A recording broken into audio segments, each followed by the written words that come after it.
Emmanuel Macron est sans doute le président qui a le plus déçu son auditoire. On l'a vu tout de suite dans la crise des Gilets jaunes, puis dans la gestion de la crise Covid. C'était une grande déception, réellement.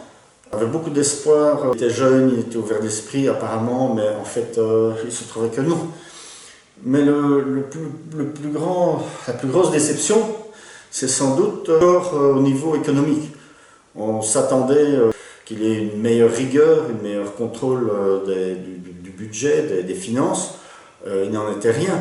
La dette de la France a augmenté de 150 milliards en 2023. Elle a atteint 3100 milliards au moment où je parle.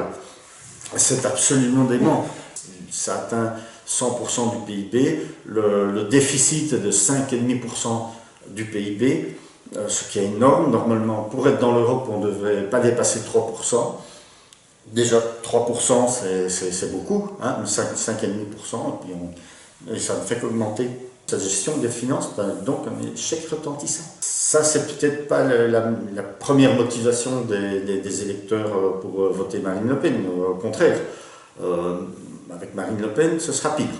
Mais, néanmoins, quand on apprend ça, on n'a pas envie de voter pour quelqu'un qui va continuer la même chose. Pourquoi il en est arrivé là? Parce que le gouvernement Macron, le macronisme, qui est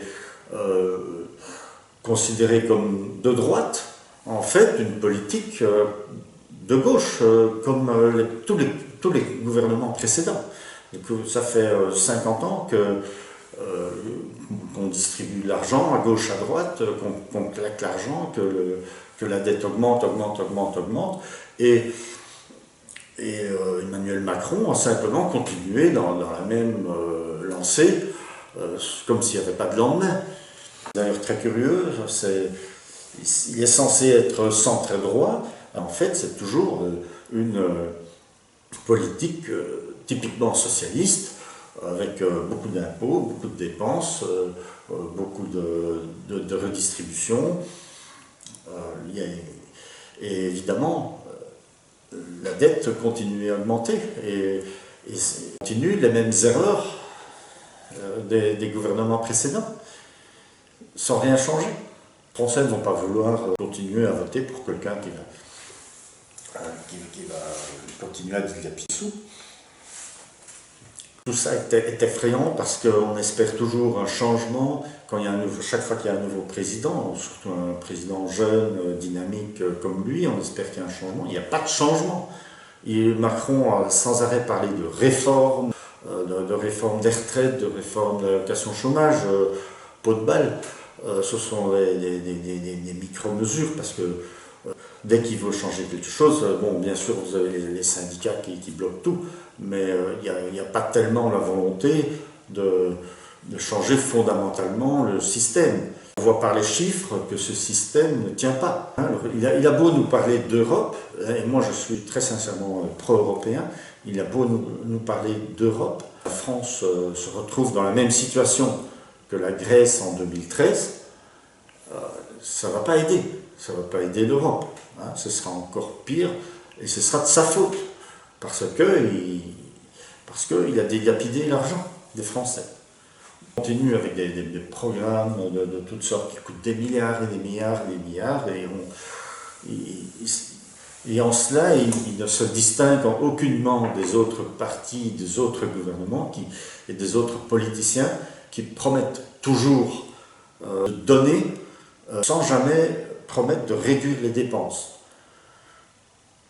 Or, c'est ça, et c'est ce qu'il aurait dû faire. C'était le seul, c'était pas le RN qui allait réduire les dépenses, et encore moins l'extrême gauche. Donc, c'est le rôle du centre, et c'est du centre droit, de faire ces réductions de dépenses. Il a fait exactement l'inverse, il a augmenté les dépenses, il a fait des programmes complètement déments pour les éoliennes et des trucs comme ça. Le